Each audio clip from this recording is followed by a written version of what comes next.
Hello everyone, this is Vincent from WayKen. Today I'll show you the CNC machining process of this PMMA part.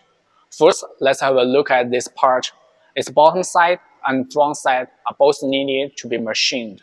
So we divide this machining process of these two sides into two parts in order to save the machining time.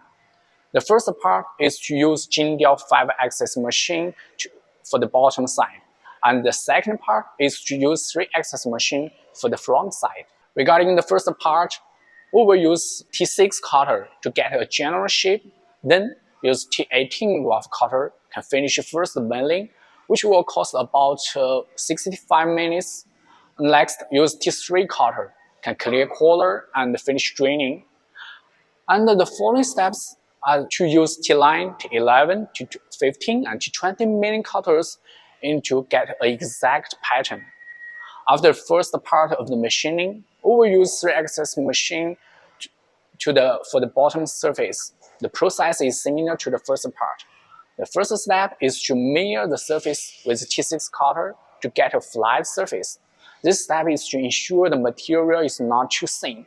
After that, the T6 cutter is still used to get a rough shape, and the T18 rough cutter is used to finish the grain, which will cost about 40 minutes. When the above steps are completed, the T3 cutter is used to cut an outer contour to get the part.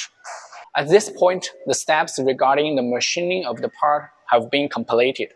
Of course, to get a transparent reflective effect, we still need to deburr and polish the part to achieve the final appearance. Okay, this is the whole machining process of the acrylic part. Contact us now. We will help you to bring your design to prototype. See you next time.